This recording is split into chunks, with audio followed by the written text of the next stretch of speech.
Ivan, quanto tempo eu tenho, pessoal? 2 minutos? Eu preciso. Então, olha só. Reflexão, né, é quando a onda bate em um obstáculo e retorna ao meio de origem. Aqui nós vamos estudar a reflexão da luz.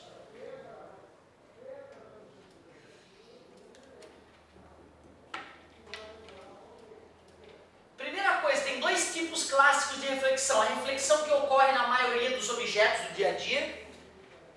Então, né, na nossa pele. Por que eu consigo ver refletida a luz na mesa lisa, mas na pele dela eu não consigo ver a claridade da luz refletida? Por que na parede eu não consigo ver vocês, mas se eu olhar para a tua mesa, eu consigo ver vocês, ó? Né? O que tem de diferente nessas superfícies que deixa isso acontecer? É justamente o fato de uma superfície ser bem lisa e a outra superfície não ser lisa. Na superfície bem lisa, a luz sofre reflexão mantendo a sua organização. Aí eu consigo saber que origem tem aquela luz, de que objeto aquela luz veio. Enxergo a forma do teu corpo refletida no quadro ou na mesa que é bem lisinha. Mas no dia a dia, na pele, na parede, os raios de luz chegam organizados e acabam batendo no morrinho artilheiro e cada um vai para um lugar diferente. Ó. Então a organização original da luz se perdeu. Aí esses poucos raios de luz embaralhados que penetram no teu olho não te dão a ideia de que objeto originou aquela luz. Essa reflexão é dita especular, lembra espelho? E essa reflexão é dita difusa, já que ocorreu mais uma vez um processo chamado difusão que eu tinha citado, que é o embaralhamento. Para a gente poder entender esse fenômeno, nós temos que primeiro olhar mais de perto a reflexão ocorrendo. Vamos estudar os elementos da reflexão. Então tu vê, eu tenho que ter uma superfície onde a reflexão vai ocorrer, chamada superfície refletora.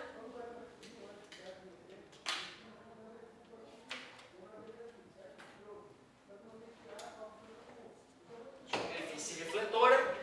Eu tenho a reta normal, que vai ser uma reta que, pelo próprio nome já diz, né? Ela é sempre perpendicular à superfície refletora. Tens que saber o nome dessa reta. Reta normal. E é a reta que eu vou usar para medir como que a luz chegou na superfície refletora. Esse raio de luz chegando a gente vai chamar de raio incidente. E esse outro aqui de raio refletido. E nós vamos usar a reta normal para medir o ângulo de chegada e o ângulo de saída. Então, raio incidente e aqui o raio refletido.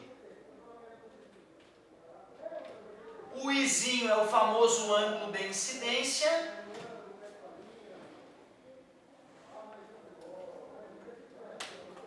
E o Rzinho é o famoso ângulo de reflexão.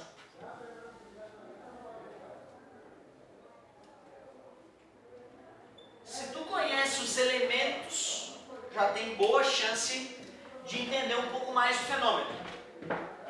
Estudando esse fenômeno um impensável número de vezes, a galera começou a perceber que tinham regras ali invioláveis para esse fenômeno ocorrer.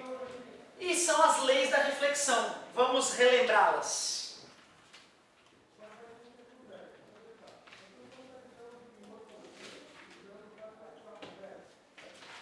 A primeira lei da reflexão diz que o raio que chega, o raio incidente, a reta normal e o raio refletido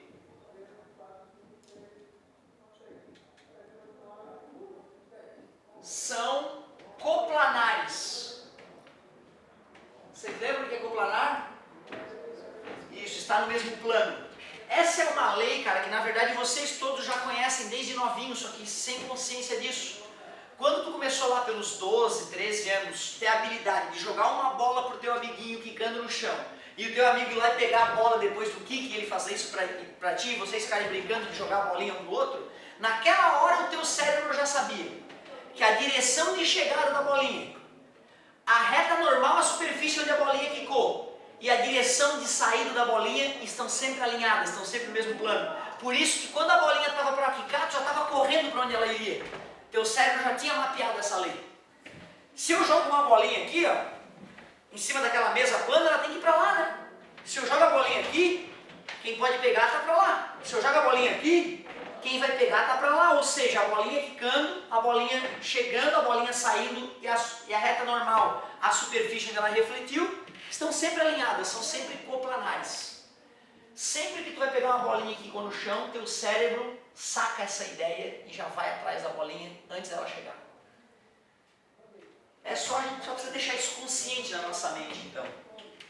O raio incidente, a reta normal e o raio refletido são coplanares.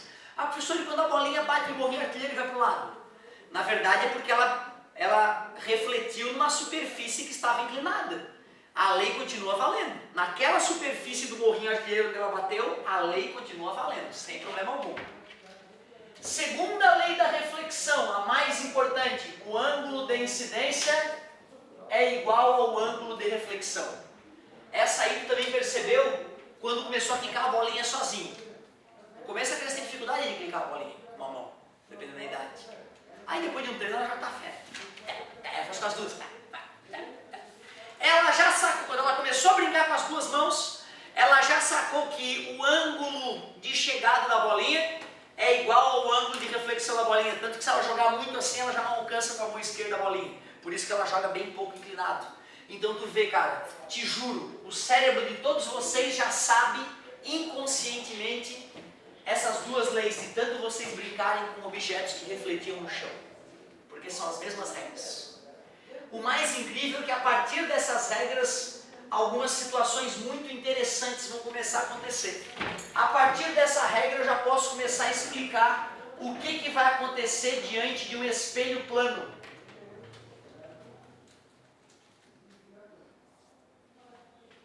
Eu vou te confessar, cara, quando eu comecei a dar aula de ótica de espelho plano, eu tinha a sensação de estar enganando as pessoas quando eu fazia os desenhos, porque eu não acreditava que o desenho correspondia à realidade mesmo. Eu achava que o desenho era só uma bobagemzinha e tal, porque dava certo. E aí um dia eu vi uma figura num livro, que eu já tinha visto várias vezes aquela figura. Aí eu olhei para a figura, rolou uma sinapse maluca assim no meu cérebro, eu não estava mentindo não, é verdade. O que eu faço para eles é a pura verdade, a representação da verdade, não é sacanagem. Mas tu vê, cara, eu demorei uns 10 anos para ter essa sacada. Eu fico me perguntando, imagina um aluno, ou o cara que tem dificuldade, que eu sempre tive facilidade, entre aspas, com a física. Então tu vê, cara, olha o que eu vou te falar, meu. Olha o que eu vou te falar. Quando eu tenho um espelho plano, meu querido, e eu tenho um objetozinho ali diante do espelho plano, só que aí eu estou olhando para o espelho, dá a sensação de que o objeto está atrás do espelho. Confessa, quando tu te vê no espelho, dá a sensação nítida de profundidade, né? Não parece que tu está na superfície do espelho, está lá dentro da porcaria do espelho. Que merda é essa? Já que a gente sabe que não tem profundidade no espelho. Profundidade? O cara está na parede? Como pode isso?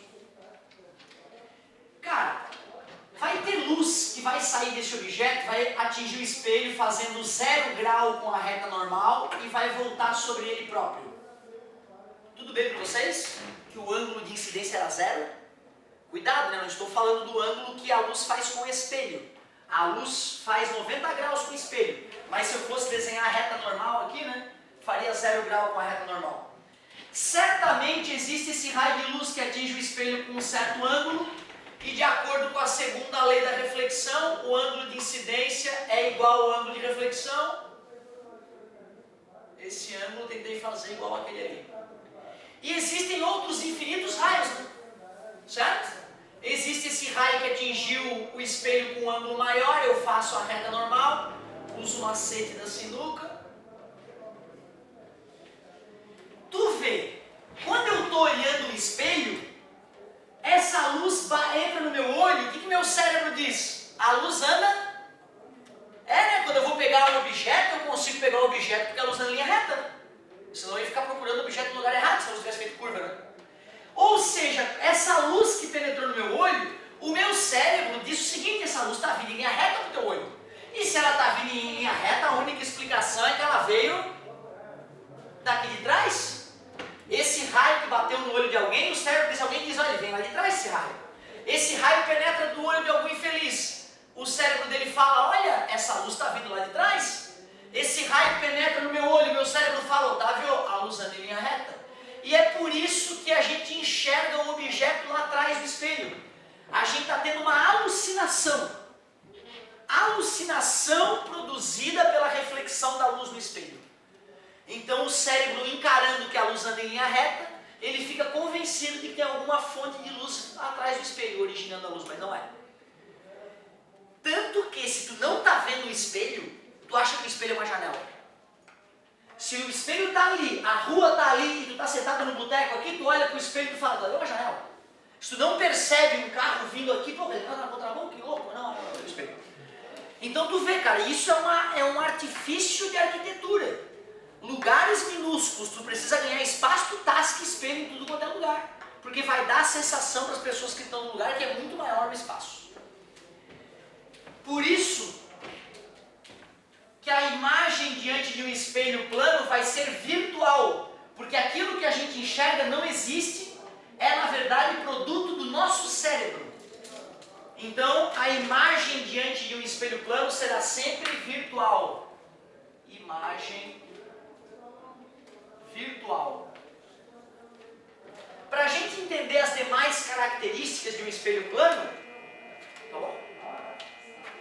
A gente vai avançar na próxima aula aí. Outra coisa que vale a pena falar, né, pela semelhança de triângulos aqui, a posição do objeto até o espelho tem a mesma distância da posição da imagem até o espelho. Duas características aí então sobre o espelho plano.